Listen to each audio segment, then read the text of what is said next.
কে কে ওখানে? কে ওখানে? কে ওখানে?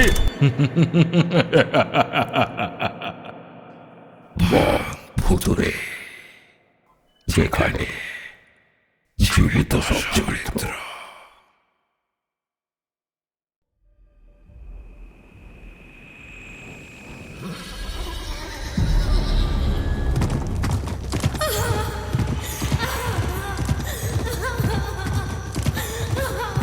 শিউলির চিৎকারে কেঁপে উঠল সম্পূর্ণ জঙ্গল। জঙ্গলের ভেতর দিয়ে চিত্রা ভবনের দিকে শিউলিকে পাঁজাগোলা করে তুলে নিয়ে যাচ্ছে প্রভাত ও সুরেশ।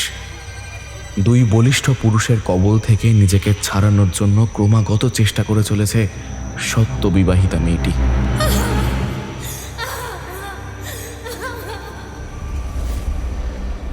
অষ্টমঙ্গলায় স্বামীর সঙ্গে সে বাপের বাড়িতে এসেছিল। শিউলির বাবা অমলেন্দুবাবু মেয়ের বিয়ের জন্য 50,000 টাকা ধার করেছিলেন সুদের কারবারি ভূপেন্দ্র ঘোষালের কাছ থেকে। টাকা ফিরিয়ে দেওয়ার কথা ছিল বিয়ের পরের দিন, কিন্তু অমলেন্দুবাবু তা আর পারলেন না। ফলস্বরূপ অষ্টমঙ্গলার দিন সকলের মাঝখান থেকে শিউলিকে তুলে নিয়ে আসে ভূপেন্দ্র ঘোষালের দুই চেলা। চুলের মুঠি ধরে টেনে হিঁচড়ে শিউলিকে চিত্রা ভবনে প্রবেশ করিয়ে ভূপেন্দ্র ঘোষালের পায়ের কাছে ফেলে দেয় তারা।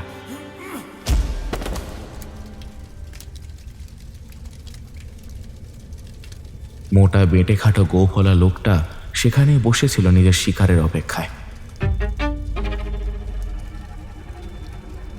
মুখে জমা করে রাখা পানের পিক শিউলির পাশে ফেলে দিয়ে ওর সামনে হাঁটু মুড়ে বসল সে। শিউলির চুলের মুঠি ধরে ওর অসহায় মুখটা দেখে হাসতে হাসতে বলল,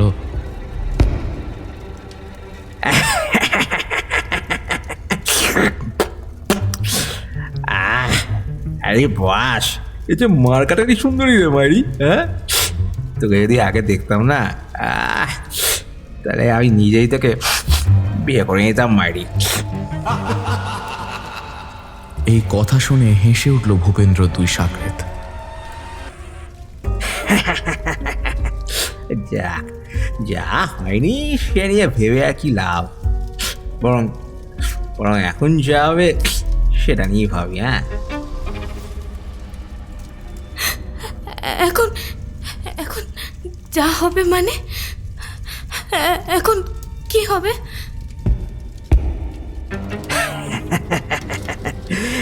গ্রামের বাইরে এত দূরে এই জঙ্গলের মধ্যে তোকে উঠিয়ে নিয়ে এলাম কেন বলতো? হ্যাঁ, বুঝতে পারছিস না? হ্যাঁ, আরে তোর বাবা আমার যে টাকাটা ফেরত দিল না, সেই টাকা সুদ সমেত আসলটা আমি তোর কাছ থেকে উসুল করি। হ্যাঁ,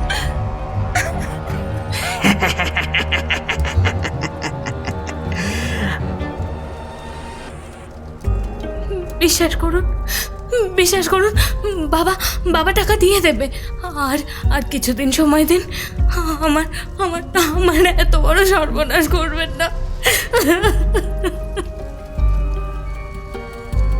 আরে সর্বনাশ তো তোর বাবা করেছে রে, আমি তো কিছুই করিনি। আমি যা করবো তা এখন করব।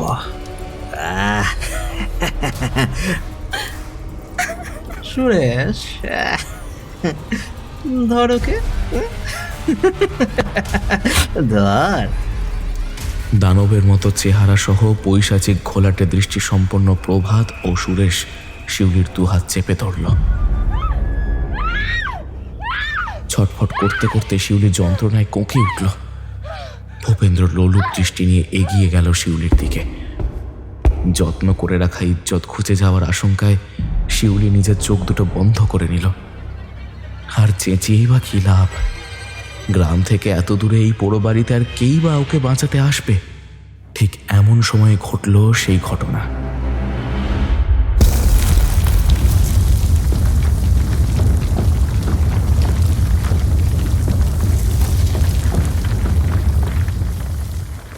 থরথর করে কেঁপে উঠল চিত্রা ভবনের জমি। যেন একটা বিরাট ভূমিকম্প হলো সেই বাড়িতে। বয়ে গেল ঠান্ডা ঝোড়ো হাওয়া।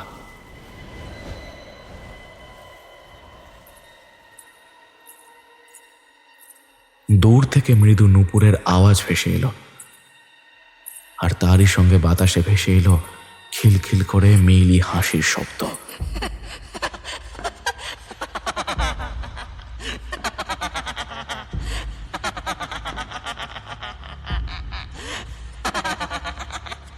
অবাক হয়ে তিন মক্কেল ব্যাপারটা ঠাহর করার জন্য এপাশ ওপাশ চেয়ে দেখল।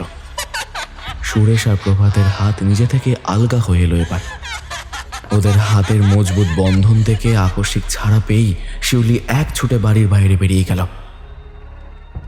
এরপরেই হুঁশ ফিরল ভূপেন্দ্রর। ভর্ৎসনা করে নিজের সাকরেবদের বলল, বলো যা। আরে মালটা যে ছুটে পালালো।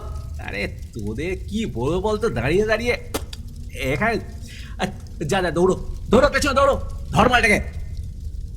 ওরাও শিউলিকে ধাওয়া করে বাড়ির বাইরে বেরোতে গেল।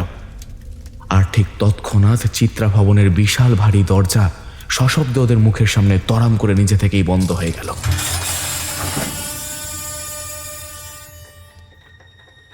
শিউলি ততক্ষণে পালিয়েছে, কিন্তু চিত্রা ভবনে আটকে পড়েছে ওই তিনজন শয়তান। আজ রাতের কুকর্মের জন্য তারা গ্রামের বাইরের এই পরিত্যক্ত বাড়িটাকেই বেছে নিয়েছিল। এই বাড়ির ভুতুরে বদনাম আছে, তাই রাতের বেলায় এদিকে সচরাচর কেউ আসে না। নির্বিঘ্নে অপকর্ম সেরে শিউলির লাশ বাড়ির পাশের খাদে ফেলে চলে যাওয়ার সুবিধা কল্পনা করেই তারা এই বাড়িটাকেই বেছে নিয়েছিল। ভুতুরে গুজবে অনেকেই কান দেয় না, এরাও দেয়নি, কিন্তু এরকম অদ্ভুত ঘটনা ওরা কল্পনাও করেনি। ভূপেন্দ্র নিজের ভয় খানিকটা চাপার চেষ্টা করে বলল, কি হলো? কি হলো ব্যাপারটা? হ্যাঁ, দরজাটা মুখের ওপর বন্ধ হয়ে গেল কেন? হ্যাঁ, কি করে হলো? হ্যাঁ, কি করে হলো? সেটাই তো বুঝতে পারছি না কর্তা। তার উপর আবার বাড়ির মধ্যে এইরকম শব্দ কোথা থেকে আসছে? কর্তা, আমি আপনাকে বারে বারে বলেছিলাম এ বাড়িতে ভূত আছে। আপনারা কেউ তখন বিশ্বাস করতে চাইলেন না। ছোটবেলায় এই বাড়ির ভূতের কথা কতবার ঠাকুমার মুখে শুনেছি। সেসব কি আর মিছে কথা? আজ আপনাদের জন্য আমাকে না মরতে হয়। ভূপেন্দ্র খেঁকিয়ে উঠে কিছু একটা বলতে যাচ্ছিল, কিন্তু ওর হঠাৎ চোখে পড়ল প্রভাতের পিছনের দিকে। ভূপেন্দ্র বিস্ফারিত দৃষ্টি নিয়ে তাকিয়ে থাকতে দেখে সুরেশও এবার তার দিকে তাকালো। প্রভাত তখনও কিছু লক্ষ্য করেনি। সুরেশ কোনো রকমে উচ্চারণ করল,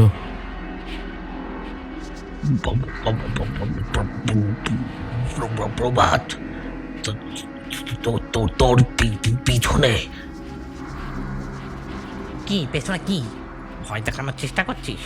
তাও ওই প্রভাত হালদারকে? হ্যাঁ, ভালো ভালো। কে আছে পেছনে? ব্যাপার ছেলে না মেয়ে ছেলে? প্রভাতের এই কথাটা বলার পরই কেউ যেন তার কানের সামনে এসে ফিসফিস করে বলে উঠল, মেয়ে ছেলে।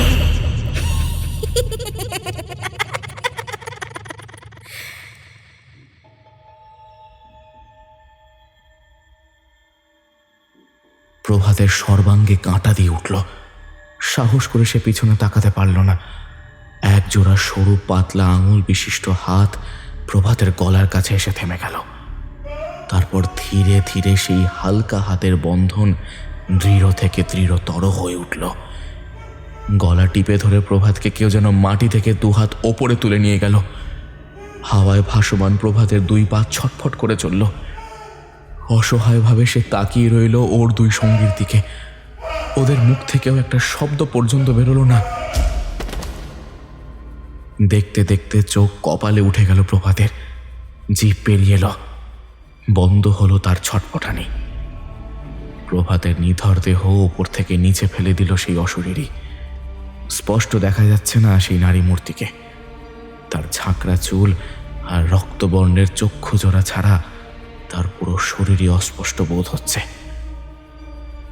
প্রভাতকে মেরে ফেলে একটা তীব্র পৈশাচিক হাসির মাধ্যমে পুরো বাড়ি কাঁপিয়ে সেই নারী মূর্তির ঝড়ের গতিতে ধেয়ে এলো ভূপেন্দ্রর দিকে। নিমেষের মধ্যে ভূপেন্দ্রর মাথাটা ধরে এক ঝটকায় উল্টো দিকে ঘুরিয়ে দিল সেই নারী মূর্তি। ভূপেন্দ্রর খাল মটকানো দেহটা একদিকে ছুঁড়ে ফেলে সেই নারী মূর্তি তাকালো সুরেশের দিকে। সুরেশ আর একটু সময় নষ্ট না করে দোতলায় উঠে গেল নিজের প্রাণ বাঁচাতে। নিচের সদর বন্ধ, ওখানে হাজার ধাক্কা দিলেও সেটা খুলবে না। দোতলায় উঠে সে একটা ঘরে প্রবেশ করে এক কোণে সিটিয়ে বসে রইল। সিঁড়ি থেকে তখন ভেসে আসলো নূপুরের শব্দ। নারী মূর্তিটি ওপরে উঠছে সুরেশের খোঁজে। সুরেশ 2 হাত দিয়ে নিজের মুখ চেপে ধরে বসে রইল। নূপুরের শব্দ এখন দোতলার বারান্দায় শোনা যাচ্ছে। খুব মিহি অথচ স্পষ্ট সুরে মেইলি কণ্ঠের গুনগুন গান ভেসে আসছে। ফিস ফিস করে সে বলছে, সুরেশ, এই সুরেশ, কই গেলি রে? আয় আমার সামনে আয়। বারান্দা থেকে শব্দটা ভেসে আসছে। সুরেশ নিজেকে যতটা সম্ভব আড়াল করে দেয়ালের শরীরটা চেপে বসে রইল। এমন সময় হঠাৎ ঘরের মধ্যে সেই নূপুরের শব্দ শোনা গেল। কিন্তু এটা কি করে সম্ভব? সুরেশ তো দরজার উল্টো দিকেই বসে আছে। সেই নারী মূর্তি যদি ঘরে প্রবেশ করত তাহলে সুরেশ তাকে দেখতে পেত। ধীরে ধীরে ঝুম ঝুম নূপুরের শব্দ বৃদ্ধি পেয়েছে। সঙ্গে সঙ্গে সেই গুনগুনানি সুরও। কোথা থেকে আসছে এই শব্দগুলো? হঠাৎ কিছু বুঝতে পেরে সুরেশের দৃষ্টি স্থির হয়ে গেল। আস্তে আস্তে সে উপরের দিকে নিজের মাথাটা তুলল। আর ঠিক তখনইও দেখল দেওয়ালে টিকটিকির মতো সেঁটে বাচ্চাদের হামাগুড়ি দেওয়ার ভঙ্গিতে বসে সুরেশের দিকে তাকিয়ে রয়েছে সেই নারী মূর্তি। সুরেশ ভয় পেয়ে দিক বিদিক জ্ঞান শূন্য হয়ে এক ছুটে সেই ঘরের জানলার কাছে গিয়ে সেখান থেকে নিচে লাফ মেরে দিল। মাটিতে পড়ে সুরেশ যন্ত্রণায় ছটফট করছিল। উপরে তাকিয়ে সে দেখল জানলা দিয়ে নিজের অর্ধেক শরীর ঝুঁকিয়ে সেই ভয়ানক নারী মূর্তিটি খিলখিল করে হাসছে। ঝিরঝির করে বৃষ্টি পড়ছে তখন।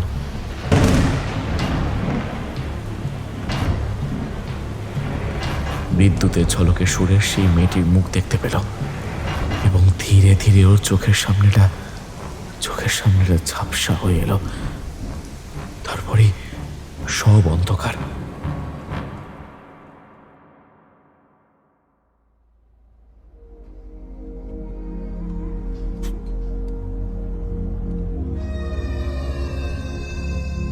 হাইওয়ে দিয়ে ছুটে চলেছে গাড়ি। গাড়িতে যাত্রী মোটে 3 জন। ড্রাইভিং সিটে বসে আছে শুভাঞ্জন, ওর পাশে অন্তরা, এবং গাড়ির পিছনে বসে আছে অন্তরার ভাই সৌভিক। অন্তরা সৌভিকের আপন দিদি নয়। সৌভিকের বাবা সদ্যজাত অন্তরাকে রাস্তা থেকে কুড়িয়ে পেয়েছিলেন এবং তারপর নিজের মেয়ের মতোই তিনি মানুষ করেছেন অন্তরাকে। মেয়ের প্রতি তার এতটাই ভালোবাসা ছিল যে মৃত্যুর পূর্বে নিজের যাবতীয় সম্পত্তি তিনি অন্তরাকেই দিয়ে গেছেন এবং দিদি যে ভাইকে বঞ্চিত করবে না তা তিনি ভালো মতনই জানতেন। অন্যদিকে শুভাঞ্জন ও অন্তরার চাকরি সূত্রেই আলাপ। আজ সবাই তারা একসাথে চলেছে চিত্রা ভবনের উদ্দেশ্যে। আর কতক্ষণ গো, কখন থেকে বসেই আছি, ভালো লাগছে না। এখনো দেরি আছে। কতুলপুর কি আর এখানে? আর চিত্রভবন তো শুনেছি কতুলপুরের একদম শেষ প্রান্তে অবস্থিত।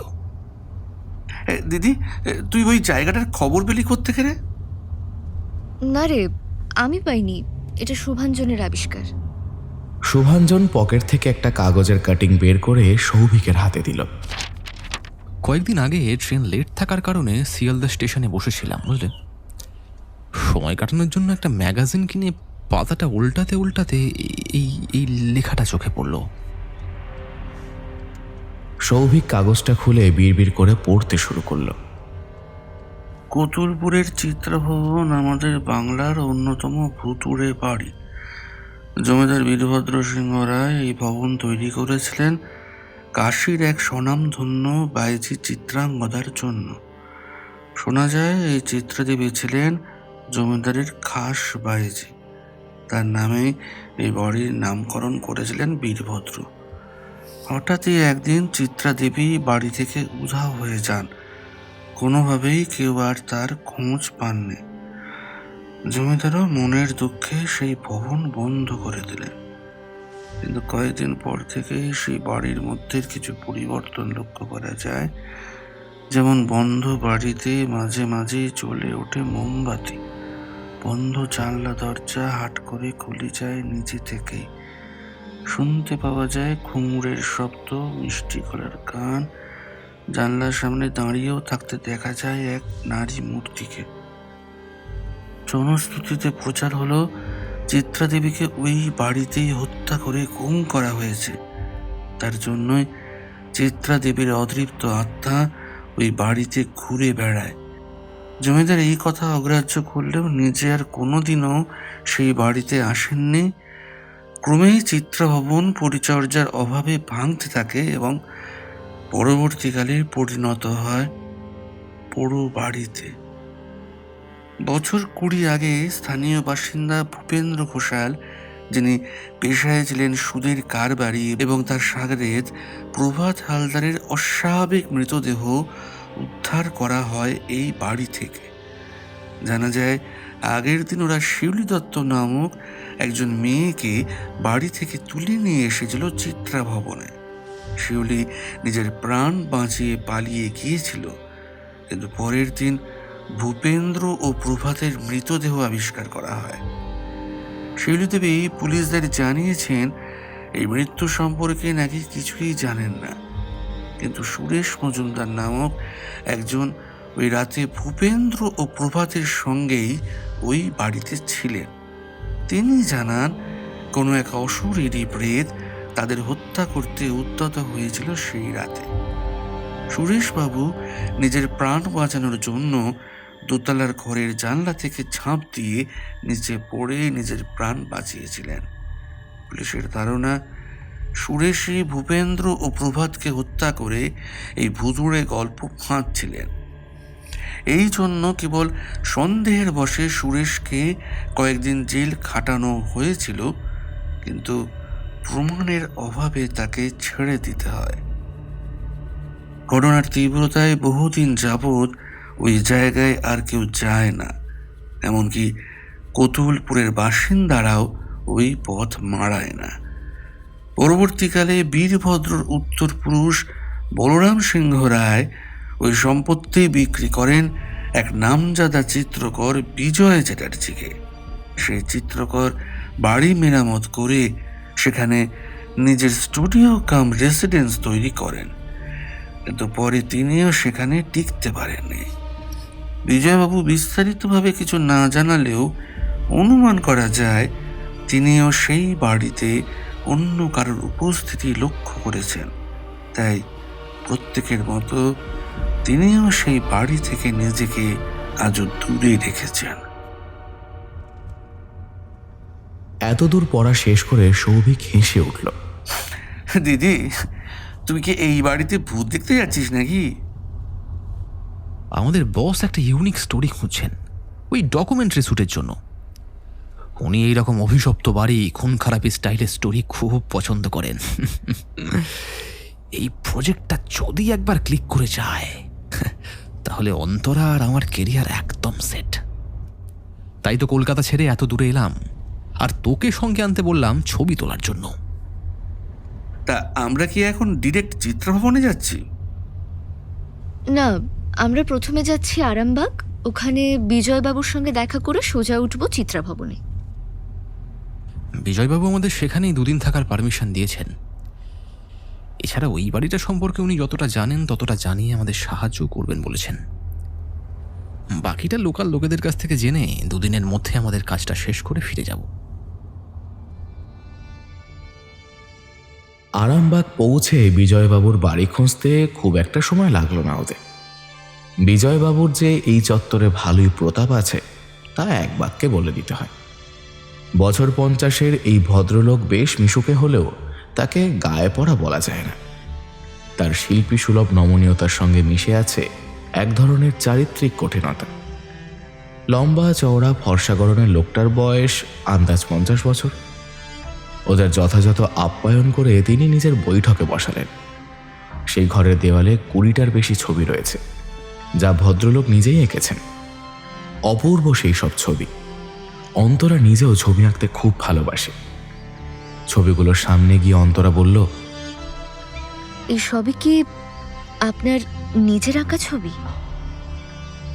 হ্যাঁ, ওই আর কি।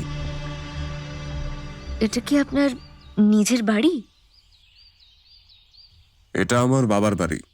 ছোটবেলাটা আমার এখানেই কেটেছে। আর তাহলে চিত্রা ভবন? সে তো অনেক পরে। আজ থেকে কয়েক বছর আগে নির্বিঘ্নে কাজ করার জন্য এবং নিজের কাজ তৈরি করে রাখার জন্য একটা স্টুডিওর খুব প্রয়োজন হয়ে পড়েছিল। একটা জায়গার খোঁজ করছিলাম। তখনই চিত্রা ভবনের তখনকার মালিক বলরাম সিংহ রায় ওই বাড়ি খুব কম মূল্যে আমাকে বেচে দেন। চিত্রা ভবনের সামনে বিস্তীর্ণ জঙ্গলও রয়েছে, তবে ওখানে কোনো হিংস্র জন্তু জানোয়ার নেই। মাঝে মধ্যে এক আধটা শিয়াল দেখা যায়, এই যা। ওই রকম নিরিবিলি পরিবেশে কাজ ভালো হয়, তাই ওই স্থান বেছে নিয়েছিলাম। কিন্তু কিছুই লাভ হলো না শেষ অবধি। তার মানে আপনি বলতে চান চিত্রা ভবনের ভূতের ব্যাপারটা সত্যি? অবশ্যই সত্যি। চিত্রা ভবনের ভূতের কথা আমিও অনেক আগে থেকেই জানতাম, কিন্তু বিশ্বাস করিনি কোনোদিনই। করলে কি আর সবকিছু জানার পরেও ওই বাড়ি কিনতাম? এমনিতেও বাড়িটার খুব বেশি বদল করতে হয়নি, শুধু বাড়িটাকে মেরামত করে নিতে হয়েছিল। আচ্ছা, আপনি কি নিজে চোখে ওই বাড়িতে ভূত দেখেছেন? স্পষ্ট দেখিনি, তবে 100% অনুভব করেছে। বাড়ি মেরামতের সময় কিন্তু কোনো গন্ডগোল হয়নি। এমনকি বাড়ি মেরামত করে আমি কিছুদিন ওখানে থেকেও ছিলাম, কিন্তু তারপর থেকে শুরু হয় অলৌকিক কাণ্ড কারখানা। মাঝে মাঝে এই নুপুরের আওয়াজ শুনতে পেতাম, রাত বিরেতে গুনগুন করে গান শুনতে পেতাম। হঠাৎ হঠাৎ মনে হতো কেউ যেন ঘুমানোর সময় আমার মুখের ওপর মুখ রেখে আমায় নিরীক্ষণ করছে। এছাড়া একদিন স্টুডিও থেকে দরম করে একটা শব্দ পেয়ে আমি দৌড়ে গিয়ে দেখলাম আমার সদ্য বানানো পোর্ট্রেটের উপর কালো রং ঢেলে দেওয়া হয়েছে। মজার ব্যাপার হচ্ছে, সেই ঘরের দরজা জানলা আমি সব সময় বন্ধ করে রাখতাম, যাতে বিড়াল ঢুকে ছবি নষ্ট না করতে পারে।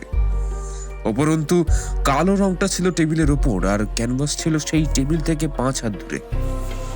একমাত্র কোনো মানুষ সেই টেবিল থেকে কালো রং তুলে নিয়ে ক্যানভাসে নিজের অব্যর্থ লক্ষ্য নির্ধারণ করে রংটা ছুঁড়ে না মারলে পোর্ট্রেটের এই অবস্থা হওয়া সম্ভব নয়। বাড়িতে তখন আমি ছাড়া আর কেউ ছিল না, তবে ওই কাজ করলো কে? পরদিনই আমি ওই বাড়ি ছেড়ে দিলাম। বাড়ি ছেড়ে বেরিয়ে আসার সময় একবার পেছনে ফিরে বাড়িটার দিকে তাকিয়েছিলাম। অত স্বাদের বাড়ি এইভাবে ছেড়ে আসতে কষ্ট হচ্ছিল। তখনই স্পষ্ট দেখলাম বাড়ির একটা জানলায় একটা দণ্ডায়মান কালো ছায়া। ঝাঁকড়া চুল দেখে বুঝতে অসুবিধা হলো না ছায়াটা কোনো নারীর। সেদিনের পর আমি আর খুব বেশি ওই বাড়িতে যাইনি। এটা কেয়ারটেকার দেখেছি, সে সকালের দিকে বাড়িতে গিয়ে বাড়িটা দেখাশোনা করে। তারপর তারপর বাড়িটার সম্পর্কে কোনোদিন জানার কৌতূহল হয়নি আপনার? হয়েছিল। আমি অনেক তথ্য সংগ্রহ করেছিলাম। এই জয়রামবাটির কাছে একটা লাইব্রেরি আছে, ওখানে গিয়ে চিত্রা ভবন সম্পর্কিত অনেক লেখা পেয়েছিলাম। আর বাকিটা আমার বন্ধু তথা ওই বাড়ির এখনকার উত্তর পুরুষ বলরামের কাছ থেকেও কিছুটা জানতে পেরেছিলাম। সেটা কি আমাদের একটু জানাতে পারবেন? আমাদের প্রজেক্টের জন্য খুব উপকার হয়। তাহলে আপনার বলা কথাগুলো আমরা রেকর্ড করে নেব। বিজয়বাবু রাজি হলেন। ফোনের রেকর্ডার অন করে তারা বিজয়বাবুর দিকে তাকালো। নিন, শুরু করুন।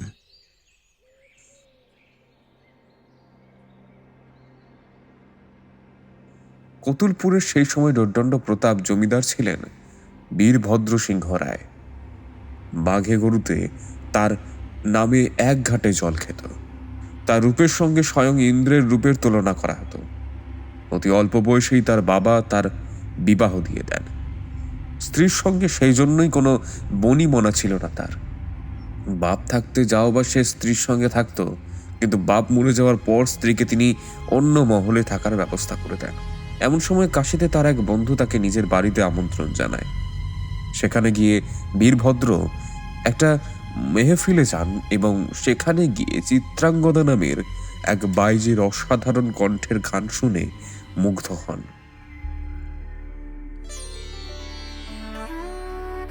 চিত্রাঙ্গদার রূপ তেমন আহামরি ছিল না, আহামরি ছিল তার গানের গলা।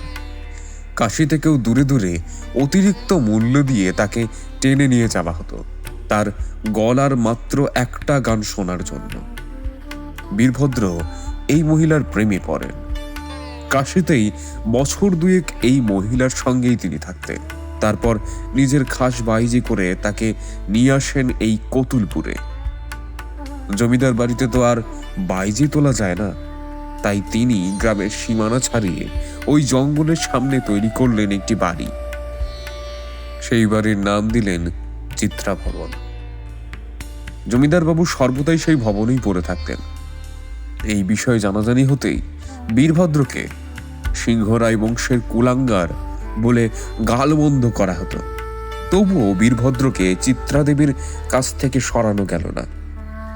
তারপরই একদিন শোনা গেল চিত্রাদেবী উধাও হয়ে যান ওই বাড়ি থেকে। অনেক খোঁজ করার পরেও তাকে খুঁজে পাওয়া যায়নি। তাই বীরভদ্র চিত্রাভবন বন্ধ করে ফিরে যান নিজের বাড়িতে। তারপর সেই ভূতের গল্পও রটে যায়, এটুকুই জানি।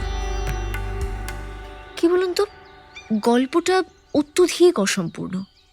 সত্যি কি এই গল্পের শেষটা আপনি জানেন না, নাকি আমাদের বলতে চাইছেন না? বিজয়বাবু মাথা নিচু করে বসে রইলেন। তারপর ওদের হাতে চিত্রাভবনের চাবি দিয়ে বললেন, এখন বেরিয়ে পড়লে তোমরা সন্ধ্যের মধ্যে সেখানে পৌঁছে যাবে। এই চাবি তোমাদের হাতে দেওয়ার প্রয়োজন হতো না আমার কেয়ারটেকার থাকলে। আসলে সে কয়েকদিনের জন্য ছুটি নিয়েছে, তাই তোমাদের ব্যবস্থা তোমাদের নিজেদেরই করতে হবে। এমনিতেও ওই বাড়িতে রান্নাবান্নার সমস্ত ব্যবস্থা করাই রয়েছে। বাড়ি থেকে বাজারও খুব বেশি দূরে নয়। বাড়িতে তোমরা নিজেদের মতো রান্নাবান্না সেরে নিতে পারবে। এছাড়া বাজারের কাছে খাবার দোকানও আছে, খাওয়া দাওয়ার কোনো অসুবিধা হবে না। এছাড়া টর্চ আছে তো তোমাদের কাছে। এখন বর্ষাকাল, একটু ঝড় বাদল হলেই কিন্তু লোডশেডিং হয়ে যাবে। বাজার থেকে কিছু মোমবাতি কিনে নিও। আর একটা কথা মনে রেখো, ওই বাড়ির সামনের দিকে যেমন বিস্তীর্ণ জঙ্গল রয়েছে, পিছন দিকে ঠিক তেমনি রয়েছে গভীর খাদ। অসাবধান হয়ে কোনোদিন ওই দিকে যেও না। ওই খাদে যদি একবার পড়ে যাও তাহলে তোমাদের দেহ ছিন্ন বিচ্ছিন্ন হয়ে যাবে। সৎকার করার জন্য তোমাদের আস্ত দেহ খুঁজে পাওয়া যাবে না। চাবিটা নাও, আর 2 দিন পর যখন ফিরে যাবে তখন এই বাড়িতে এসে আমাকে চাবিটা ফেরত দিয়ে যেও। চিন্তা করবেন না, আমরা নিজেদের খেয়াল রাখবো। আরেকটা কথা, আপনার নাম, ফোন নাম্বার ও ঠিকানা আমরা আমাদের বসকে দিয়ে এসেছি। উনি আপনার সাথে যোগাযোগ করে নেবেন। আপনারা নিজেদের মধ্যে টাকা পয়সার কথা বলে নেবেন। ওনার নাম নির্মাল্য সেন। সে ঠিক আছে, আসলে এখন আমার টাকার দরকার, নাইলে আমি কোনো মতেই তোমাদের ওই বাড়িতে থাকার অনুমতি দিতাম না। বুঝতেই তো পারো এখন কটা লোকই বা পেন্টিং করায়। আমার স্ত্রী ক্যান্সার পেশেন্ট, তার জন্য অনেক টাকা খরচ হয়। এছাড়া আমার 2 ছেলে মেয়ে, তারা বিদেশে পড়াশোনা করে। অত টাকা কি করে জোগাড় করব তাও বুঝতে পারি না। তাই তোমাদের অনুরোধ আমি ফেলতে পারলাম না। তবুও তোমাদের সতর্ক করছি, পারলে তোমরা ওই বাড়িতে থেকো না। এই বাড়িতে শুধু আমরা থাকবো না, বরং কিছুদিন পর থেকে এই বাড়িতে আমরা একটা ডকুমেন্টারি শ্যুট করব, আর তার জন্য আপনি একটা ভালো টাকাও পাবেন। বিজয়বাবুর থেকে চাবি নিয়ে ওরা রওনা দিল চিত্রা ভবনের উদ্দেশ্যে। কতুলপুর থেকে গাড়ি ঘুরল জঙ্গলের রাস্তায়। তখন সূর্য প্রায় অস্তের দিকে। এই রাস্তাতেই চিত্রা ভবন পড়ার কথা, কিন্তু সেই বিষয়ে নিশ্চিত নয় ওরা। একজনকে যদি জিজ্ঞাসা করা যেত তো খুব ভালো হতো। হঠাৎ দূর থেকে একজন বৃদ্ধকে ওদের গাড়ির সামনে এগিয়ে আসতে দেখে শুভাঞ্জন গাড়ি থামিয়ে বৃদ্ধকে জিজ্ঞাসা করল, আচ্ছা দাদা, বলছি যে এই চিত্র ভবনটা কোন দিকে একটু বলতে পারবেন? আলুথালু পোশাকের এই বৃদ্ধকে দেখে পাগল গোছেরই মনে হলো, কিন্তু এই রাস্তায় আর কোনো লোক ছিল না। তাই খানিকটা বাধ্য হয়ে এই লোকটার সঙ্গে ওদের কথা বলতে হলো। চিত্রা ভবনের নাম শুনতেই বৃদ্ধ ভীষণ ভয় পেয়ে পাগলের মতো চিৎকার করে বলতে শুরু করলো, ওদিকে যেও না, ওদিকে একেবারে যেও না, ওদিকে গেলেই ও মেরে ফেলবে তোমাদের। অন্তরা স্তম্ভিত হয়ে জিজ্ঞাসা করলো, কে মেরে ফেলবে? এবারে বৃদ্ধের নজর গেল অন্তরার দিকে। ভয় সিটিয়ে দাঁড়িয়ে থেকে বৃদ্ধ আবছা উচ্চারণ করল, তুই তুই তো মেরে ফেলবি। সেদিন আমার বন্ধু প্রভাতকে তুই মেরেছিলি, আমাদের কর্তা মশাইকে তুই মেরেছিলি, আমাকেও মারতে চেয়েছিলি, কিন্তু আমি জানলা দিয়ে ঝাঁপ দিয়ে নিজের প্রাণ বাঁচিয়েছিলাম। আবার কাকে মারতে এসছিস তুই? অন্তরা ঘাবড়ে গিয়ে বলল, কিন্তু এই দিকে তো আমি প্রথমবার এসেছি, জীবনে প্রথমবার। মিথ্যে মিথ্যে, আজ থেকে 20 বছর আগে তুই ওদের মেরেছিলি। আমি তোর মুখ স্পষ্ট দেখেছিলাম সেদিন। এই সুভাঞ্জন দা, তুমি গাড়ি চালাও তো, এই লোকটার থেকে কিছু জানবার দরকার নাই। আজ থেকে 20 বছর আগে আমার দিদি এসে ওকে মেরেছিল বললেই হলো। আজ থেকে 20 বছর আগে আমার দিদির বয়সই 8 বছর ছিল। পাগল লোক কোথাকার। চলো তো। শুভাঞ্জন গাড়ি নিয়ে সোজা বেরিয়ে গেল। তখনও ওই বৃদ্ধ চিৎকার করে বলে চলেছে, ও মেরে ফেলবে, ও বাড়িতে তোরা যাস না, পালিয়ে যা, পালিয়ে যা এখান থেকে। ব্যাপারটা কি হলো বলো তো? এই প্রভাত কিংবা ভূপেন্দ্র নামগুলো কেমন চেনা চেনা লাগছে না? এই তো কিছুক্ষণ আগে আর্টিকেল পড়লি, ওই শিউলি বলে মেয়েটাকে যারা তুলে নিয়ে গেছে তাদের মধ্যে 2 জন মারা গিয়েছিল। এই লোকটা তাদের নামই তো বলল। আর এই লোকটাই মনে হয় সুরেশ, যে জানালা দিয়ে ঝাঁপিয়ে পড়েছিল। হয়তো এই ঘটনার পর পাগল হয়ে গেছে, তাই আজে বাজে বলছে। এমন সময় শুভাঞ্জন উত্তেজিত হয়ে বলে উঠল, আমার মনে হচ্ছে এই বাড়িটাই চিত্রভবন। শুভাঞ্জন খানিক দূরে একদিকে ওদের দৃষ্টি নিবদ্ধ করতে বলল, আর সেই দিকে দেখা যাচ্ছে 3 তলা বাড়ি রয়েছে, আর তার সামনে রয়েছে এই জঙ্গল। গাড়ি এবারে ডান দিকে বেঁকে গেল। গাড়ি থামলো ওই বাড়ির সামনে।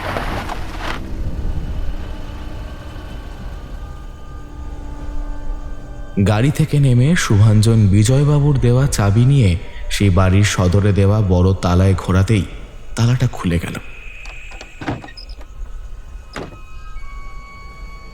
এক ধাক্কায় বাড়ির বিরাট দরজা সশব্দে উন্মুক্ত হলো। বিশাল বড় উঠোন পেরিয়ে দেখা যাচ্ছে মূল 3 তলা বাড়ি। সেই প্রত্যেকটা ঘর বন্ধ, তবে বিজয়বাবুর দেওয়া চাবির গুচ্ছের মধ্যে সব ঘরেরই চাবি রয়েছে। আলো জ্বালিয়ে ওরা একটা ঘর খুলে দেখে নিল। একতলায় বিশাল একটা ঘর রয়েছে, যা সিলিং থেকে ঝুলছে দামি ঝাড়বাতি। বাকি পুরো ঘরে কোনো আসবাব নেই। সম্ভবত এটাই ছিল চিত্রা দেবীর নাচঘর এবং পরবর্তীকালে বিজয়বাবু স্টুডিও। সেই ঘর পেরিয়ে 2 তলার সিঁড়ি দিয়ে উঠে গেলে দেখা যাবে লম্বা দালান সংলগ্ন 2টি ঘর রয়েছে। ঘর দুটিও বেশ বড়। 3 তলায়ও রয়েছে অনুরূপ 2টি ঘর এবং তার ওপরে রয়েছে বিরাট ছাদ। ছাদ দিয়ে জঙ্গলটা পরিষ্কার দেখা যায়, আবার অন্য দিক থেকে দেখা যায় গভীর খাদ। বিজয়বাবু ভুল বলেননি, এই খাদে পড়লে আর রক্ষে নেই। ঠিক হলো 2 তলায় পাশাপাশি ঘরে থাকবে ওরা 3 জন। একটা ঘরে শুভাঞ্জন ও অন্তরা, আর অন্য ঘরে থাকবে সৌভিক। সবাই সবার জিনিসপত্র ঠিক করে রেখে সৌভিক গাড়ি নিয়ে বেরিয়ে পড়ল রাতের খাবার আনতে। শুভাঞ্জন ও অন্তরা তখন কাজকর্মের সামান্য কিছু কথাবার্তা সেরে নিচ্ছিল। আগামীকাল কি কি কাজ সারতে হবে এইসব আলোচনা করতে করতে শুভাঞ্জন অন্তরার দিকে তাকিয়ে দেখল অন্তরা সামান্য অন্যমনস্ক। কি হয়েছে? তুমি এত অন্যমনস্ক কেন? হ্যাঁ, না মানে কই কিছু হয়নি তো। আরে বলো না কি হয়েছে। তুমি কি সত্যিই জানো না আমার কি হয়েছে? আচ্ছা, আমার এই অবস্থাটা আর কতদিন লুকাবো বলো তো? সমাজ বলেও তো কিছু আছে নাকি? প্লিজ অন্তরা, আমি তো আমার মতো চেষ্টা করছি। আমার ফ্যামিলিতে যদি এখন জানতে পারে আমাকে বাড়ি থেকে বের করে দেবে, তাই আমি ঠিক করেছিলাম এই প্রজেক্টের কাজটা শেষ হওয়ার পর আমি তোমাকে নিয়ে আলাদা হয়ে যাব। এই প্রজেক্টটার উপর অনেক কিছু ডিপেন্ড করছে অন্তরা। আচ্ছা তুমি একবার ভেবে দেখো যে তুমি এখনই মা হতে চাও।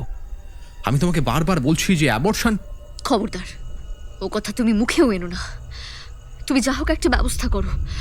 আমি কিন্তু এবার কলকাতায় ফিরেই তোমার বাড়ির লোকের সঙ্গে কথা বলবো।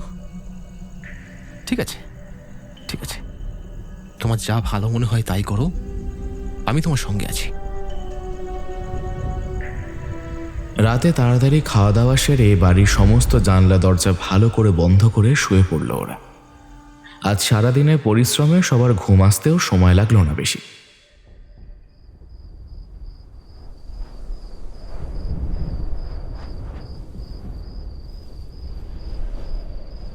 গভীর রাতে পেটে অসম্ভব যন্ত্রণায় অন্তরার ঘুমটা ভেঙে গেল।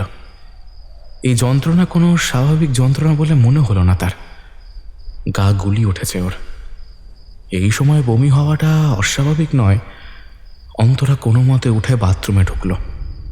বাতি জ্বালিয়ে বেসিনের সামনে এসে বমি করলো অন্তরা। কিন্তু এ কি, বেসিন যে ভেসে যাচ্ছে লাল রক্তে। এই অবস্থায় রক্ত বমি হচ্ছে কেন ওর? অন্তরার হাত পা ঠান্ডা হয়ে গেল। বেসিন পরিষ্কার করে মুখে চোখে জল দিয়ে আয়নার দিকে তাকালো অন্তরা। গায়ে ওড়নাটা হাতে নিয়ে ভালো করে নিজের মুখটা সে মুছল। কিন্তু কিছু একটা ভেবে খটকা লাগলো ওর। নিজের প্রতিফলনের দিকে তাকিয়ে সামান্য অস্বাভাবিক মনে হচ্ছিল। নিজেকেই দেখছে ঠিকই, কিন্তু একটু অন্য রকম লাগছে সে প্রতিফলন। একটু দেখার পরই অন্তরা পার্থক্যটা বুঝতে পারল। ওর হাতের ধরে থাকা ওড়নাটা আয়নায় প্রতিফলিত হচ্ছে না। ওর নরমচরণও ধরা পড়ছে না আয়নায়। আয়নার উল্টো দিকে যে অন্য আরেকটা মূর্তি দাঁড়িয়ে আছে, যাকে দেখতে ঠিক অন্তরার মতোই। অন্তরা ভয় পেয়ে ঘরে গিয়ে শুভাঞ্জনকে ডেকে তুলল। রীতিমতো পাকা ঘুম ভাঙিয়ে তোলার জন্য শুভাঞ্জন বিরক্ত হয়ে বলল, উফ, কি হয়েছেটা কি? এই দেখো না, বাথরুমে না আমি কাউকে একটা দেখতে পেয়েছি। তুমি প্লিজ একবার গিয়ে আয়নায় দেখো। মানে আয়নাতে আবার কাকে দেখতে পেয়েছো তুমি? নিজেকে। কি নিজেকে? উফ, আয়নায় তুমি নিজেকে না দেখে অন্য কাউকে দেখতে চাও? আচ্ছা তোমার কি মাথা খারাপ হয়ে গেছে অন্তরা? ঘুমের ঘরে বাথরুমে গিয়ে কি দেখেছো? এমনিতেও শুনেছি প্রেগনেন্সিতে মেয়েদের মাঝে মাঝে অনেক কিছু হ্যালোসিনেট করে। যাকে এইসব না ভেবে এসো, শুয়ে পড়ো। কাল সকাল থেকে প্রচুর কাজ আছে, নাও শুয়ে পড়ো। অন্তরার কথা শুনে খাটে উঠে বসল শুভাঞ্জন। অন্তরা আর তর্ক না করে শুভাঞ্জনের বুকে মাথা রাখল। নিজের রক্তভূমি হওয়ার কথাটাও ও শুভাঞ্জনের কাছে চেপে গেল।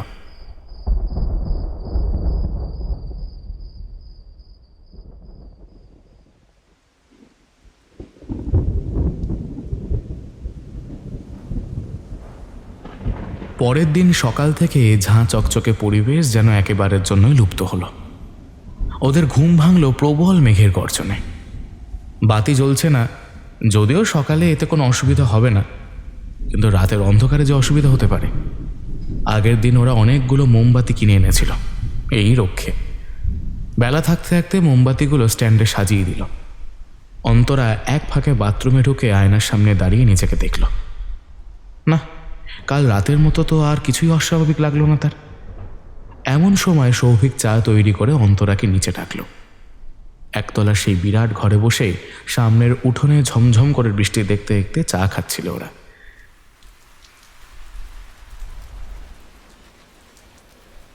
এত বৃষ্টির মধ্যে বাড়ি থেকে বেরোনো মোটেও সম্ভব না। সুতরাং আজ ওদের কাজের 12টা বাজল। সে বিষয়ে যে কোনো সন্দেহই নেই, সেটা ভালোই বোঝা যাচ্ছে। কি বিরক্তিকর লাগছে! যে কাজের জন্য এই গ্রামে এলাম, সেই কাজই তো লাটে উঠল। আচ্ছা শুভাঞ্জন দা, আমাদের তো কালই ফিরতে হবে।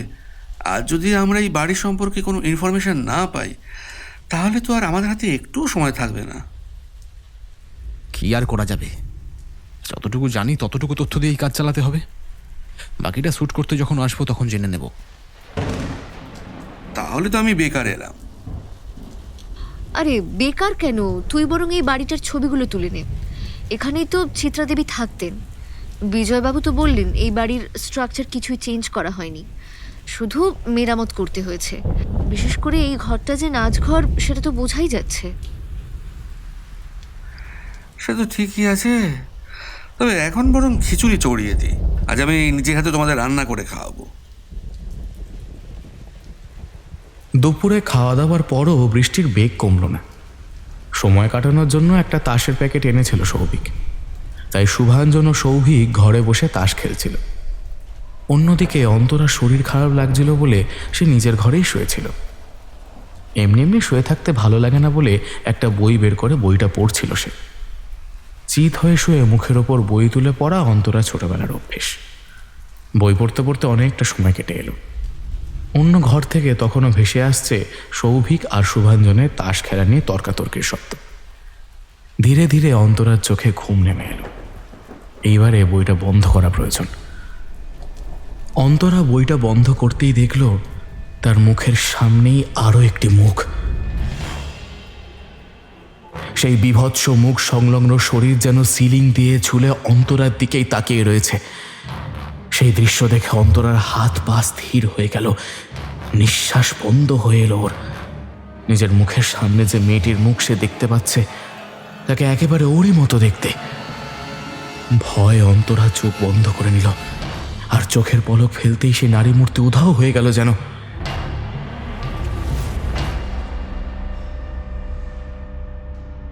তবে কি এটাও সে স্বপ্ন দেখল? মনের দ্বন্দ্ব নিয়ে খাটে উঠে বসলো অন্তরা। নাকের কাজটা ভিজে ভিজে মনে হলো ওর। বাথরুমে গিয়ে আয়নায় নিজের মুখ দেখে চমকে উঠল অন্তরা। ওর নাক দিয়ে বেয়ে পড়ছে রক্ত। তাড়াতাড়ি মুখ ধুয়ে নিয়ে তাড়াতাড়ি নিজের ঘর থেকে বেরিয়ে পাশের ঘরের দিকে এগিয়ে গেল। এইবারে এই নাক মুখ দিয়ে রক্ত বেরোনোর ব্যাপারটা শুভাঞ্জনকে জানানো উচিত। পাশের ঘরে গিয়ে দেখল সামনে কেউ নেই, খাটে পড়ে রয়েছে এলোমেলো তাস। কোথায় গেল ওরা? সময় নষ্ট না করে তাড়াতাড়ি নিচে নেমে এলো অন্তরা। রান্নাঘর থেকে ফিসফিস শব্দ শুনতে পেল সে। আস্তে আস্তে রান্নাঘরের কাছাকাছি যেতেই অন্তরা শুনতে পেল, সৌভিক, আজ কিন্তু খেলাটা শেষ করতেই হবে। সে তো বটেই, কালই তো ফিরতে হবে আমাদের। কি খেলা শেষ করার কথা বলছো তোমরা? আরে কি, তুই কি করছিস? আচমকা রান্নাঘরের সামনে অন্তরাকে দেখে এবং অন্তরার প্রশ্ন শুনে শুভাঞ্জন ও সৌভিক দুজনেই একটু চমকে উঠল। আর অন্তরার শেষ প্রশ্নটা সৌভিকের উদ্দেশ্যেই ছিল, কারণ রান্নাঘরে ঢুকে অন্তরা দেখেছিল সৌভিক এক থালা খিচুড়ি ডাস্টবিনে ফেলে দিচ্ছিল। এই থালায় একটু আগে অন্তরা খেয়েছিল, কিন্তু পুরো খাবারটা সে শেষ করতে পারেনি। এখানে তো ফ্রিজ নেই, খিচুড়িটা নষ্ট হয়ে গেছে, তাই ফেলে দিচ্ছিলাম। অন্তরা পুনরায় প্রশ্ন করল, আর কি খেলা শেষ হওয়ার কথা বলছিলে শুভাঞ্জন? ও কিছু না কিছু না, আরে ওই ওপরে গিয়ে তাস খেলাটা শেষ করার কথা বলছিলাম আর কি। তা তুমি কখন উঠলে? এই তো কিছুক্ষণ আগে। শরীরটা একটু ঠিক মনে হলো, তাই ভাবলাম একটু চা করে নিয়ে যাই। আরে তুই কেন চা করবি, আমি করে দিচ্ছি। না ভাই, আমি নিজেই করে নেব। আমার শরীরটাও ভালো লাগছে না, তাই আমি রাতে জলমুড়ি খেয়ে ঘুমিয়ে পড়ব। সন্ধেটা আজ ঝুপ করে নেমে পড়ল।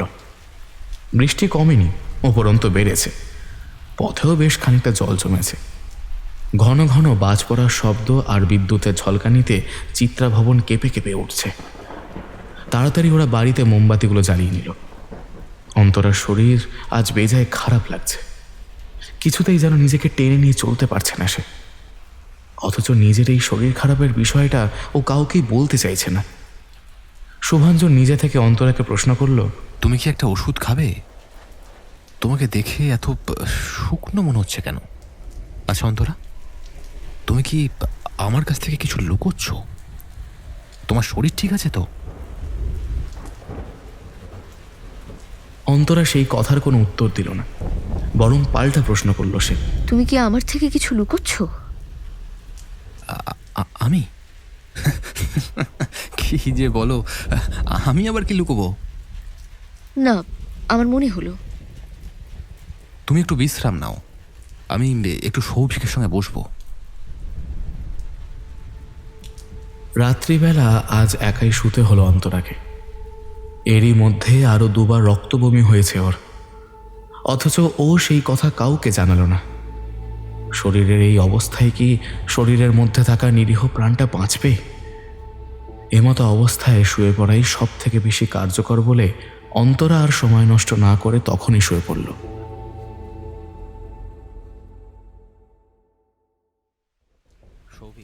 মাঝরাতে ফিসফিস শব্দের কথোপকথনে ঘুমটা ভাঙল অন্তরার। ঘরের মোমবাতিটা ততক্ষণে নিভে গেছে। চোখের সামনে ঘুটঘুটে অন্ধকার দেখে অন্তরার একবার মনে হলো চিৎকার করবে, কিন্তু তারপর ওর মনটা চাইল না।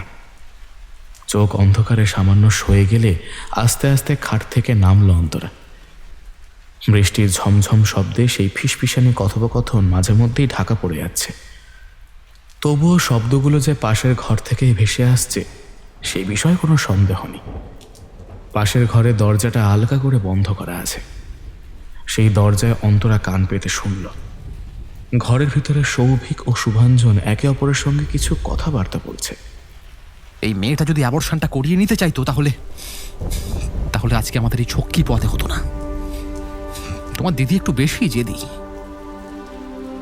ও আমার দিদি নয়, ওকে আমার বাবা কুড়িয়ে এনেছিল।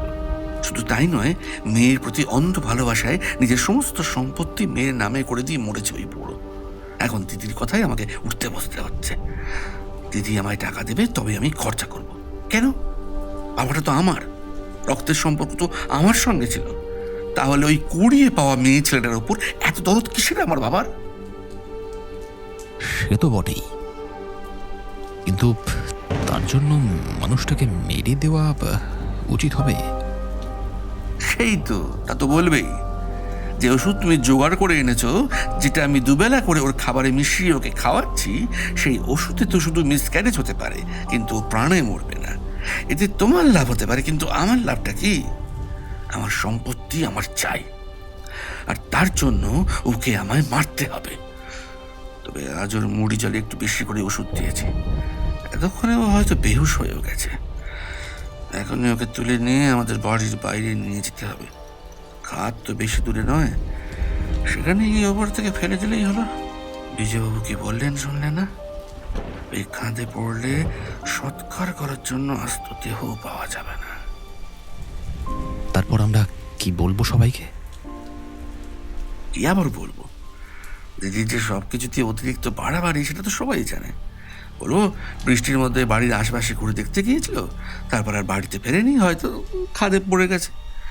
তুমি তো নিজেই খোঁজ নিয়ে জানতে পেরেছিলে যে এই বাড়ির সংলগ্ন গভীর খাদ আছে, তাই তো আমরা এখানেই আসলাম। আদরের ভাই এবং ভালোবাসার মানুষের মুখে নিজের মৃত্যু পরিকল্পনা শুনে হতভম্ব হয়ে দাঁড়িয়ে রইল অন্তরা। বিশ্বাস হচ্ছিল না নিজের কানকে। এই জন্যই এখানে এসে থেকে খাওয়া দাওয়া করলে ওর নাক মুখ দিয়ে রক্ত বের হতো। ভাবতে ভাবতেই অবাক হলো অন্তরা। নিজের সন্তানকে হত্যা করার জন্য একজন এত নিচে নেমে গেছে, আর অন্যজন সম্পত্তির জন্য মানুষ খুন করতে উদ্যত হয়েছে। অন্তরা তাড়াতাড়ি নিচে নেমে বাড়ি থেকে বের হতে গেল, কিন্তু সিঁড়ি দিয়ে নামার সময় সিঁড়ির পাশে রাখা একটা ফুলদানি ভেঙে চূর্ণ বিচূর্ণ হয়ে গেল। আর সেই আওয়াজে ঘর থেকে বেরিয়ে এলো শুভাঞ্জন ও সৌভিক। সামনে অন্তরাকে দেখে ওরা অত্যন্ত স্বাভাবিক সুরে জিজ্ঞাসা করলো, কি হয়েছে তোমার? শরীর খারাপ লাগছে? কি হয়েছে দিদি? আর সহ্য করতে পারল না অন্তরা, রাগে ফেটে পড়ল সে। তোদের লজ্জা করে না? একজনকে খুন করার চেষ্টা করেও তোরা এত স্বাভাবিক রয়েছিস কি করে? আমি তোদের কথাবার্তা সব শুনে নিয়েছি। কলকাতায় ফিরে এই সমস্ত কিছু কথা আমি পুলিশকে জানাবো, তারপর দেখবি তোদের কি হয়। কথাটা বলেই অন্তরা ছুটে নিচে নামল। ওর পিছনে ছুটে গেল সৌভিক আর শুভাঞ্জন। বাড়ি থেকে বেরোনোর আগে ওকে ধরে ফেলল শুভাঞ্জন। শালা শালা পালিয়ে যাবি ভাবছিস? হ্যাঁ, এতক্ষণ তো রাত মরা হয়ে যাবার কথা নেই। শালা বিষও হজম করে দিচ্ছিস। কোন পেটে জন্মেছিলিস বলতো তুই? হ্যাঁ, কোন পেটে? ও একজন বেশ্যার পেটে জন্মেছে শুভাঞ্জনদা। সৌভিকের এই কথা শুনে অন্তরা অবাক চোখে ওর দিকে তাকালো। তোর সমস্ত ইতিহাস আমি জানি। বাবা নিজে আমাকে এই ব্যাপারে বলছিল। বাবা একটা মেডিকেল কনফারেন্সে বেনারস গেছিল, সেখানেই তোকে গঙ্গার ঘাট থেকে কুড়িয়ে পেয়েছিল। বাবা খোঁজ নিয়ে জানতে পেরেছিল তুই ওখানে কোনো এক বেশ্যার মেয়ে। কন্যা সন্তান রাখবে না বলে সে তোকে গঙ্গায় ফাঁসি দিতে এসেছিল, কিন্তু সেই দিন গঙ্গা তোকে নেয়নি, আর তাই তুই আমার বাবার হাত ধরে আমাদের বাড়িতে আসতে পেরেছিলি। এই তোর আসল সত্য। বাবা তোকে বলতে বারণ করে গিয়েছিলেন, কিন্তু আমি তোকে আজ তোর আসল পরিচয় জানিয়ে দিলাম। এরপর মরতে তোর আর কোনো বাধা নেই, তাই না? অন্তরার বুকে কেউ যেন শত শত তীর দিয়ে আঘাত করলো। ভাগ্যিস তুমি এই কথাটা আমাকে আগে জানালে, না হলে এই রকম মেয়ের গর্ভে আমার সন্তান কখনো থাকতে পারে না, কখনো না। ওকে নিয়ে ছাদে চলো। ছাদের পিছন দিকে খাদ রয়েছে, ওখান থেকে ওকে ছুঁড়ে ফেলে দেওয়া সহজ হবে। অন্তরা প্রতিবাদ করার শক্তি পেল না। সৌভিক ও শুভাঞ্জন ওকে টেনে নিয়ে গেল ছাদে। ঝমঝমি অবিরাম বৃষ্টির মাঝে গম গম করছে মেঘের গর্জন। বিদ্যুতের ঝলকানিতে চিত্রা ভবনের ছাদ মাঝে মাঝে আলোকিত হয়ে উঠছে। অন্তরাকে খাদের দিক দিয়ে নিয়ে যাচ্ছিল শুভাঞ্জন। হঠাৎ করে সৌভিককে থেমে যেতে দেখে শুভাঞ্জন বিরক্ত হয়ে প্রশ্ন করল, কি হয়েছে? কি এক জায়গায় দাঁড়িয়ে রয়েছো কেন? এসো তাড়াতাড়ি, কাজ শেষ করি। সৌভিকের মুখ যেন রক্তশূন্য হয়ে গেছে। এক জায়গায় পাথরের মূর্তির মতো দাঁড়িয়ে রয়েছে সে।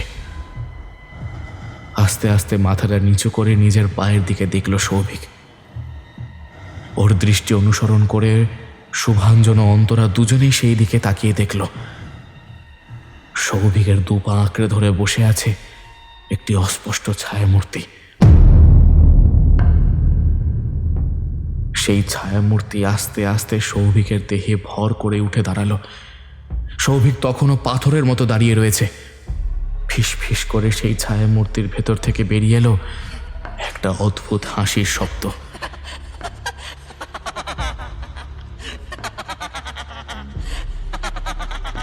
সেই শব্দ শুনে গায়ে কাঁটা দিয়ে উঠল সৌভিকের। সে ছুটে পালাতে গেল, কিন্তু পারল না। ওর পায়ের তলায় যেন সূচাগ্র জমিও নেই, অর্থাৎ সে ভেসে রয়েছে শূন্যে। আর ওর পাশে দাঁড়িয়ে থাকা ছায়ামূর্তি বিরাট থেকে বিরাটতর আকার ধারণ করছে। এখন বুঝতে অসুবিধা হয় না যে এই ছায়ামূর্তি কোনো নারীর অবয়ব। সৌভিক বাতাসে ভেসে থাকা পাখির মতো এগিয়ে যাচ্ছে ছাদের পাঁচিলের দিকে। সৌভিক ভয়ে ভয়ে দেখল ওর পায়ের নিচে দেখা যাচ্ছে সুগভীর খাদ। একটু আগে এই খাদেই অন্তরাকে ফেলে দেওয়ার চক্রান্ত করছিল সৌভিক। এখন সে নিজেই হাওয়ায় হাত পা মেরে নিজেকে বাঁচানোর চেষ্টা করে চলেছে। যে অদৃশ্য শক্তির সাহায্যে সৌভিকের দেহ বাতাসে ভেসেছিল, সেই অদৃশ্য শক্তি নিজের বন্ধন ছাড়িয়ে নিতেই নিমেষের মধ্যে সৌভিকের দেহ পড়ে গেল খাদে।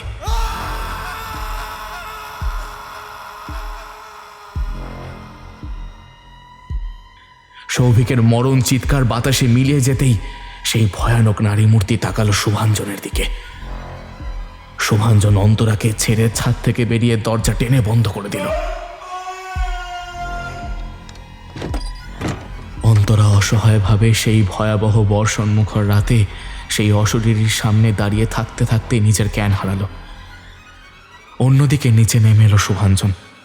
ওর এখন একটাই উদ্দেশ্য, তাড়াতাড়ি বাড়ির বাইরে বেরোতে হবে, কিন্তু তার আগে গাড়ির চাবিটা খুঁজতে হবে। গাড়ির চাবিটা সৌভিক নিজের কাছে রেখেছিল, কিন্তু কোথায় রেখেছিল তা শুভাঞ্জন জানে না।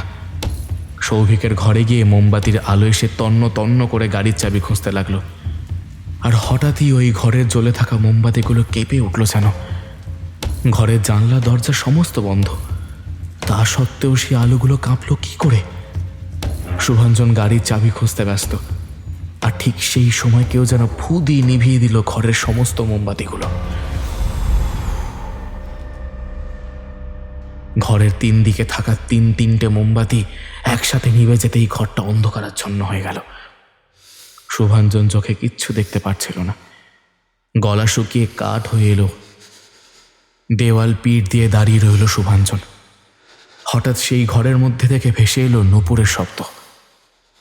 না, নূপুর নয়, নূপুরের চেয়ে ভারী কিছুর শব্দ। ঘুঙুর, হ্যাঁ হ্যাঁ, ঘুঙুরের শব্দ। অন্ধকারে কাউকে দেখতে পাচ্ছে না ঠিকই, কিন্তু কেউ যে সেই ঘরের শুভাঞ্জনের সঙ্গে রয়েছে তা স্পষ্টই বোঝা যাচ্ছে। হঠাৎ কানের কাছে ঠান্ডা নিঃশ্বাসের শব্দ অনুভব করল শুভাঞ্জন। সেই দিকে ফিরতেই হঠাৎ করে নিভে যাওয়া মোমবাতির আলোগুলো আপনা আপনি জ্বলে উঠল। শুভাঞ্জন সেই আলোয় নারী মূর্তির ভয়ানক মুখটা স্পষ্ট দেখতে পেল।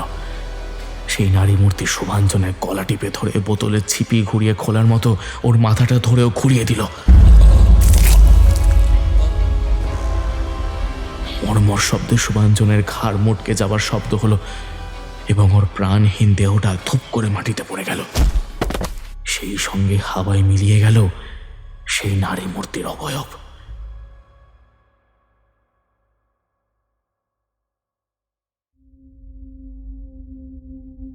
পরের দিন সকালে বৃষ্টি থেমে যায়। অন্তরা ও শুভাঞ্জনের বস নির্মাল্য ওদের চমকে দিতে সেদিন নিজেই চিত্রভবনে আসেন। মূল সদর খোলা দেখে তার সন্দেহ হয়। সেদিনই দোতলার একটি ঘর থেকে উদ্ধার করা হয় শুভাঞ্জনের ঘাড় মটকানো ভয়ানক অস্বাভাবিক মৃতদেহ এবং ছাদের দরজা খুলে বাইরে আনা হয় সংজ্ঞাহীন অন্তরাকে। সৌভিকের কোনো অস্তিত্ব খুঁজে পাওয়া গেল না। অন্তরাকে ভর্তি করা হয় হাসপাতালে। 3 দিন পর তার জ্ঞান ফেরে। ইতিমধ্যে শোনা গেছে কিছু ভয়ঙ্কর ডাকাত নাকি কোতলপুরের জঙ্গলের সামনে ডেরা বেঁধেছে, তাই পুলিশ এই ঘটনাকে তাদেরই কীর্তি বলে চালিয়ে দিচ্ছে। অন্যদিকে অন্তরার জ্ঞান ফিরতেই বিজয়বাবু ওকে নিজের বাড়িতে নিয়ে যান এবং যথাসাধ্য তার সেবা শুশ্রূষা করেন। অবাক করার মতো বিষয় হলো অন্তরার গর্ভের সন্তানও একদম সুস্থ আছে। এত বিপদের মধ্যেও যেন কোনো আশীর্বাদী হাত অলক্ষ্যে থেকেই সেই ছোট্ট প্রাণটিকে রক্ষা করেছে।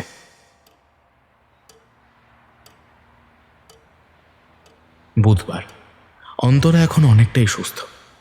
নির্মাল্য এবং অন্তরা আজই ফিরে যাচ্ছে কলকাতায়, কিন্তু যাওয়ার আগে মনের ধোঁয়াশাগুলো তো পরিষ্কার করতে হবে। তাই বিজয়বাবুর বৈঠকে বসে নির্মাল্য, অন্তরা এবং বিজয়বাবুর মধ্যে কিছু কথোপকথন চলছিল। সেই দিন কি হয়েছিল বলো তো তোমার সাথে? হ্যাঁ মা, তুমি মন খুলে বলো। আর কেউ তোমায় বিশ্বাস করুক না করুক, আমি তোমায় বিশ্বাস করব। অন্তরা এখন অনেকটাই ধাতস্থ, তাই নিজের সঙ্গে হওয়া সমস্ত ঘটনা সে খুলে বলল। ছি ছি ছি ছি ছি, মানুষ এত নীচ হতে পারে? সব শুনে তো আমার ভয় করছে। আচ্ছা বিজয়বাবু, সত্যি করে বলুন তো, সেই দিন কি পুরো ঘটনাটা আপনি আমাদের বলেছিলেন, না কিছু চেপে গিয়েছিলেন? আমি তোমাদের সব বলছি, কিন্তু তোমরা কথা দাও এই ঘটনা তোমরা কোনোদিনও সামনে আনবে না। আপনি যা জানেন আমাদের খুলে বলুন। আমি কথা দিচ্ছি এই কথা আমাদের 3 জনের মধ্যেই থাকবে। এই ঘটনার কথা আমায় বলরামই বলেছিল, কিন্তু সে আমায় বারে বারে বারণ করেছিল এই ঘটনা আমি যেন আর কোনোদিনও কাউকে না বলি। জমিদার বংশের এরূপ কলঙ্ক চিহ্নিত করা উচিত হবে না। কি কলঙ্ক? আমরা জানি চিত্রা দেবী নিজে নিজেই বাড়ি থেকে উধাও হয়ে গিয়েছিলেন, কিন্তু আসল সত্যি হলো চিত্রা ভবনে চিত্রা দেবীকে হত্যা করে তার লাশ খাদে ফেলে দেওয়া হয়েছিল। এই কাজ সম্পন্ন করেছিলেন স্বয়ং জমিদার বীরভদ্র সিংহ রায়। বীরভদ্র চিত্রা দেবীর সঙ্গে চিত্রা ভবনেই বসবাস করতেন। হঠাৎ করে একদিন চিত্রা দেবী বীরভদ্রকে জানান তিনি তার সন্তানের মা হতে চলেছেন। বীরভদ্রের মাথায় হাত পড়ল। জমিদার বংশের সন্তান বাইচির পেটে জন্ম নেবে, তাও আবার তারই এলাকায়? না, কিছুতেই সম্ভব না। যেদিন চিত্রা দেবীর প্রসব বেদনা উঠল, তখন বীরভদ্র শিকারী শকুনের মতো ওঁত পেতে বসে রইলেন তার হত্যা করার জন্য। চিত্রা দেবী এক বিশ্বস্ত পরিচারিকার মুখে জমিদারের এই পরিকল্পনার কথা জেনে গিয়েছিলেন, কিন্তু নিজের সদ্যজাত কন্যা সন্তানকে সেই পরিচারিকার হাতে দিয়ে বলেছিলেন কাশি পালিয়ে যেতে। সেই পরিচারিকাও সকলের অলক্ষ্যে শিশুটিকে নিয়ে জঙ্গলের রাস্তা দিয়ে পালাতে সক্ষম হলেন। তারপরের ঘটনা অনুমান করাই যায়। জমিদার এসে রাগে ক্ষোভে শুধু চিত্রা দেবীকেই হত্যা করেছিলেন এবং তার লাশও গুম করে দিয়েছিলেন। হয়তো বাড়ির পেছনে খাদেই ফেলে দিয়েছেন। এই চিত্রা ভবন সম্পর্কে আর কিছু জানা যায় না? না, তবে আমার কাছে চিত্রা দেবীর একটি ছবি আছে, হাতে আঁকা ছবি। ওই বাড়ি মেরামত করার সময় সেই ছবিটি পেয়েছিলাম। কোনোদিন মন দিয়ে দেখা হয়নি, তুলে রাখা আছে। আচ্ছা, ওটা একবার দেখা যেতে পারে? হ্যাঁ, নিশ্চয়ই, একটু অপেক্ষা করো, আনছি। বিজয়বাবু কিছুক্ষণ পর ব্রাউন কাগজে মোড়া একটা ছবি নির্মাল্যর হাতে দিল। নির্মাল্য প্যাকেট খুলে ছবিটা বাইরে বের করে এনেই বিস্ফারিত দৃষ্টিতে সেদিকে তাকিয়ে রইল। ওকে অবাক হয়ে ছবিটা দেখতে দেখে অন্তরা ওর পাশে গিয়ে দাঁড়িয়ে ওর হাত থেকে ছবিটা নিয়ে নিল। সেই ছবি দেখে অন্তরার মাথাও ঘুরে গেল যেন। এটা কাকে দেখছে ওরা? বিজয়বাবু এর আগে কোনো দিনও ছবিটা মন দিয়ে দেখেননি। তিনিও এবারে নির্মাল্যর হাত থেকে ছবিটা নিয়ে দেখলেন। পুরনো ছবি হলেও সেই ছবি খুব অস্পষ্ট নয়। অবাক হয়ে শুকনো গলায় বিজয়বাবু বললেন, চিত্রা দেবীকে তো বহু তোমার মতো দেখতে অন্তরা। একেবারে এক চোখ, এক নাক, এক মুখ, হাসি, একেবারে তোমার মতো। তাই জন্যই কি ওই বুড়ো লোকটা সেদিন আমায় দেখে ওরকম অদ্ভুতভাবে রিয়্যাক্ট করেছিল? ওই সুরেশ বুড়োর কথা বলছো? হ্যাঁ, সেই দিন গাড়িতে ও আমাকে দেখেই উল্টোপাল্টা কথা বলছিল। ও নাকি 20 বছর আগে আমাকেই ওদের মারতে দেখেছিল। 20 বছর আগে তো আমি 8 বছরের একটা বাচ্চা মেয়ে ছিলাম। আমার আরও একটা কথা মনে হচ্ছে অন্তরা, তবে সেটা শুনলে তোমার হয়তো খারাপ লাগবে। না না, কিছু খারাপ লাগবে না, আপনি বলুন। চিত্রা দেবী তোমার সন্তানকে ওনার পরিচারিকার হাতে দিয়ে কাশি পালিয়ে যেতে বলেছিলেন, আর তুমি বলছো তোমার বাবাও বেনারসের ঘাট থেকে তোমায় উদ্ধার করেছিলেন। কোনো দৃঢ় প্রমাণ নেই, তবে আমার বিশ্বাস তুমি চিত্রা দেবীরই সম্বন্ধীয় কেউ, হয়তো নাতনি বা নাতির মেয়ে তুমি। এটা আমার অনুমান মাত্র, তবে এই অনুমান যদি সঠিক হয় পরোক্ষভাবে বলতে হবে তুমি সেই জমিদার বংশেরই সন্তান। তাই জন্যই হয়তো চিত্রা দেবী তোমার কোনো ক্ষতি করেননি। কিন্তু উনি শুধু আমার প্রাণ রক্ষা করেননি, উনি শিউলি বলে ওই মেয়েটিরও সম্মান রক্ষা করেছিলেন। আর যদি কোনো ক্ষতি করারই হতো তাহলে তো উনি বিজয়বাবুরও ক্ষতি করতে পারতেন। তাকে শুধুমাত্র দেখা দিয়ে বাড়ি থেকে সরিয়ে দিতেন না। আমাকেও হয়তো উনি দেখা দিয়ে সেই বাড়ি থেকে চলে যাওয়ার কথাই বলতে চাইছিলেন। আমার কি মনে হয় জানেন, চিত্রা দেবীর আত্মা কখনো কারোর ক্ষতি করতে চাননি। উনি যেভাবে অসহায় অবস্থায় মারা গিয়েছিলেন সেই একই দশা উনি অন্য কারোর হোক সেটা চাননি।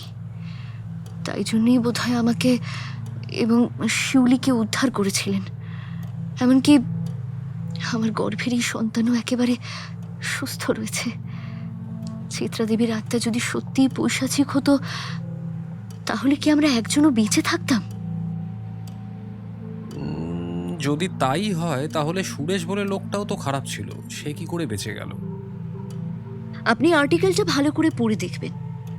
ওখানে বলা আছে সুরেশ নিজের প্রাণ বাঁচানোর জন্য জানলা দিয়ে ঝাঁপ মেরেছিল। আমার মনে হয় চিত্রা দেবীর শক্তি কেবলই বাড়ির মধ্যেই সীমাবদ্ধ।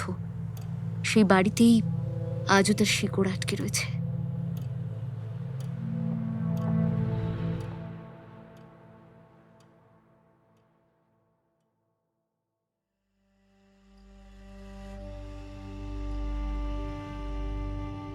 এই ঘটনার পর কেটে গেছে বহু বছর। চিত্রা ভবনের আসল রহস্য জানার পরও সেই নিয়ে কোনো রকম ডকুমেন্টারি শ্যুট করা হয়নি। চিত্রা দেবীর অব্যক্ত কাহিনী ব্যক্ত করতে গেলে কতুলপুরের সিংহ রায়ের বংশের অনেক নোংরা ইতিহাস ঘাটাঘাটি করতে হবে। এখনো অবধি আমাদের বাংলার জমিদারদের নানান রকম কু ও সুকর্মের কথা প্রচলিত আছে।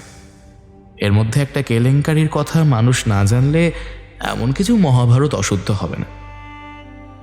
এখনো কোতুলপুরের চিত্রাভবন বর্তমান কিনা জানা যায় না, আর থাকলেও এখনো হয়তো জায়গার নাম পাল্টেছে, জঙ্গল পরিষ্কার হয়েছে, জনবসতি বেড়েছে এবং সর্বোপরি কালের নিয়মে চিত্রাদেবী সহ তার চিত্রাভবনের নামও আজ লুপ্ত হয়েছে।